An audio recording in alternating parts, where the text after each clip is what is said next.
Liberov, un gusto tenerte con nosotros acá. Buenos Hemos días. tenido unos cuantos protagonistas de aquella época hoy en este mural que está haciendo la Brigada Andrés Di Pascua, junto con jóvenes de la FEU, jóvenes de secundaria, profesores de UTU, profesores de la universidad.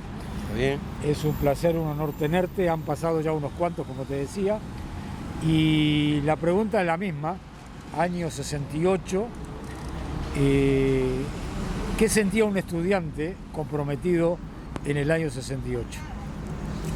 Bueno, yo arranqué en el 64 con las primeras movilizaciones por el boleto estudiantil.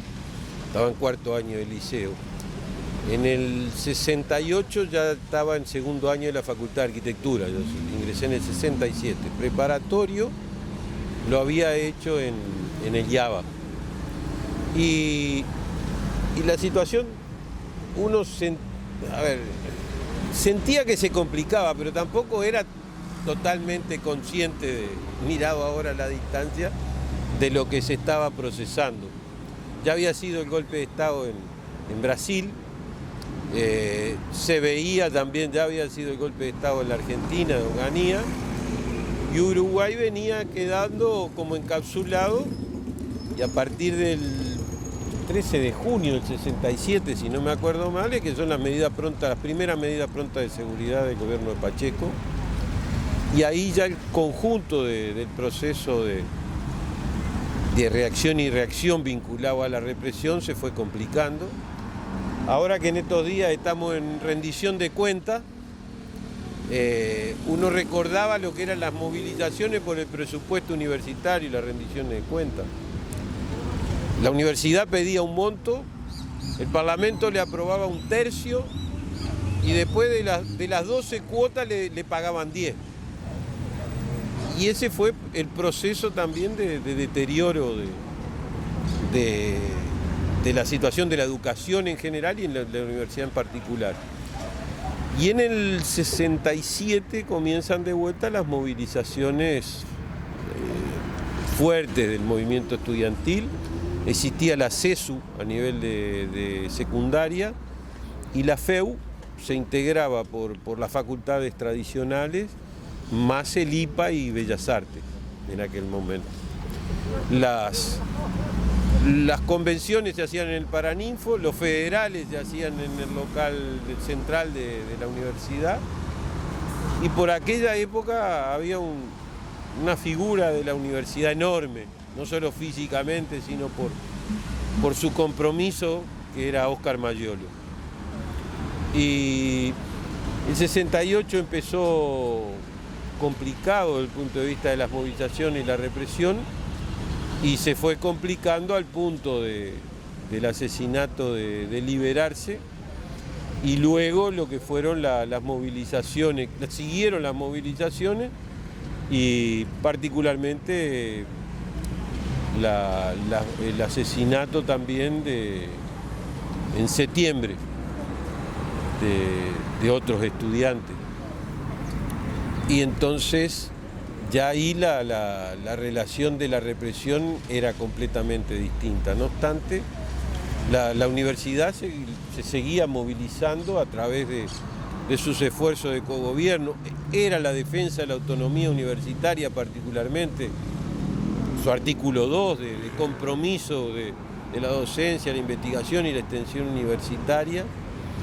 Se dejó de hacer por aquellos años ya lo que era la semana de la primavera de los Juegos Universitarios de la FEU, producto de que Susana Pintos y también Hugo de los Santos habían fallecido asesinados. Y aquella movilización fue particularmente compleja, dura y difícil desde el punto de vista de la represión, porque justamente a partir de una represión a una movilización aquí en esta plaza, si yo no recuerdo mal, con los de la FEU y los estudiantes de medicina, fue que aparecieron las escopetas de caño recortado, y en la mañana. Y no sabíamos cómo era, uno sentía los pinchazos, pero como era invierno también tenía los gamulanes, eso, y después uno empezó a buscar los perdigones. Y Y a la tarde se decidió, ahí en septiembre se decidió salir en una movilización de la universidad. Estuvimos como 4 horas, o sea, las movilizaciones salían de la universidad y en Mina o Magallanes las cortaban. En aquel momento se permaneció en la calle y luego sobre las 7 de la tarde, una cosa así, fue que vino la ola represiva en la cual hieren a Susana de Hugo, que después fallecen sin permitirle salir de la universidad, desangrado. En esa yo no corrí para la universidad, sino que salí hacia el David, que todavía estaba en Rivera y Pablo Jackson, María. Pablo María. Jackson, Pablo María, correcto. O sea que no estuve dentro en esa ocasión. Entonces hoy esa fecha se fue asociando con un hecho histórico muy importante del país, porque el entierro de liberarse fue una de esas primeras expresiones masivas que tuvo el pueblo uruguayo, tratando de decir que no a un desbarranque represivo, y lo que después como proceso culminó en el golpe de Estado del 73. En ese momento, ¿cómo era el vínculo que había entre el movimiento estudiantil y el movimiento obrero? Bien, ustedes recordarán que también veníamos a nivel internacional de la historia del Mayo francés, y de muchas de las acciones de Prohibido Prohibir y demás, pero en el Uruguay la Federación de Estudiantes Universitarios, a partir de la movilización del 58, en que se acuña la consigna de obreros y estudiantes unidos adelante, siempre fue una relación de ayuda, de apoyo, de discusión, de búsqueda de unificar acciones del movimiento popular. Y en particular recuerdo, por ejemplo, una asamblea que se hizo en lo que era el Palacio Sudamérica, acá atrás, justamente con los obreros de Zunca en aquel momento, pero también, bueno, yo participaba con la Federación del Vidrio allá en Telier, y había otras relaciones que también eran, por ejemplo, con los movimientos, empezaban los movimientos cooperativos de Mesa 1, Mesa 2, Mesa 3, de Zunca, y había coordinaciones para también, en el caso nuestro, por la Facultad de Arquitectura, de vinculación con el movimiento popular y de entender, y siempre el movimiento estudiantil, de alguna forma, por esa concepción del artículo 2 de la universidad y su cogobierno, apuntaba a que la extensión universitaria hiciera parte de la formación de los estudiantes.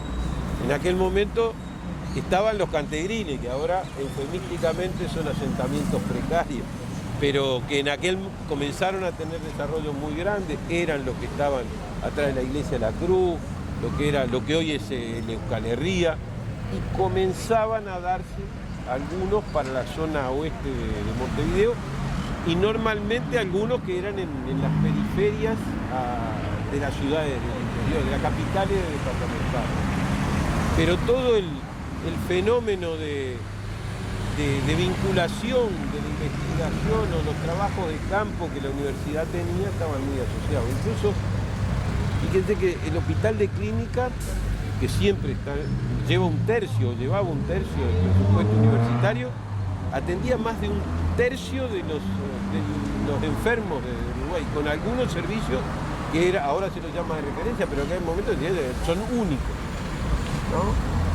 Entonces, desde ese ángulo, todo lo que era lo asociativo estudiantil con el movimiento obrero fue muy, muy fuerte. Incluso la propia definición que la central obrera toma de que si en el Uruguay se llevara adelante un golpe de Estado, se declaraba la huelga general, era una definición que también la Federación de Estudiantes había asumido, y de hecho, cuando se hace el golpe se ocupan los locales universitarios, y siempre el movimiento estudiantil ha estado acompañando. Ni que hablar que después, cuando comienza la última etapa de reconstrucción democrática, esta misma plaza recoge la manifestación del 1 de mayo del 83, donde claramente el movimiento estudiantil jugaba junto a los sectores populares y por la construcción democrática, y luego viene la propia marcha de septiembre de los estudiantes, lo que ya era la conformación de ACERGEL. ¿Cuál es el mensaje que le podemos transmitir a estos jóvenes de hoy que 53 años después siguen manteniendo la llama del recordar a los mártires estudiantiles y de las movilizaciones del 68 y del 60 en general? A ver, yo creo que hay que tener una enorme humildad en dejar mensajes para las generaciones.